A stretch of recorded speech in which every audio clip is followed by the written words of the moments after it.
ఆ British parliament లో bomb వేసిండు, అంతా ఎంపీలు ఉంటే కొంతమంది చచ్చిపోయింది వాళ్ళు. అంటే ఈయన ఉరి తీస్తుంటారు. ఉరి తీస్తే ఆయన ఏమంటాడు, ఒరే నన్ను ఉరి ఎత్తుండిరా అంటాడు. ఆ పెద్ద ఆఫీసర్ ఉంటారు, ఎందుకు ఉరి వద్దురా నిన్ను భగత్ సింగ్ అంటే, ఒరే నన్ను ఆ మీద ఉరి తీస్తే నా భూమాతకు, నా భారతదేశం మాతకు నేను అర్ధగంట సేపు ఈ తల్లికి దూరం అయ్యి నా జీవి పోతుంది రా దుర్మార్గుడా, నన్ను కాల్చి సంపరా అంటాడు.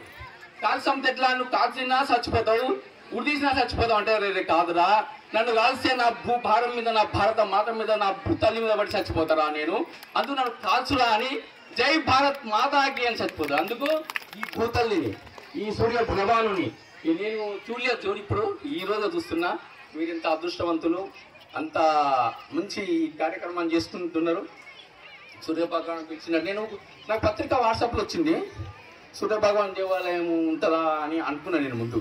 కానీ చాలా అరుదు సూర్యభగవాన్ దేవాలయం ఈ ఊళ్ళో, ఈ గ్రామంలో ఉందంటే మనందరూ, మీరందరూ ధన్యులై ఇక్కడ వచ్చినందుకు నీకందరికీ నమస్కరిస్తూ, ఈ నిర్వాహకులందరూ చేస్తూ, ఈ స్వామివారి దర్శనం నాకు కలిగినందుకు ఈ 2 మాటలు చెప్పుకోవడం జరిగింది.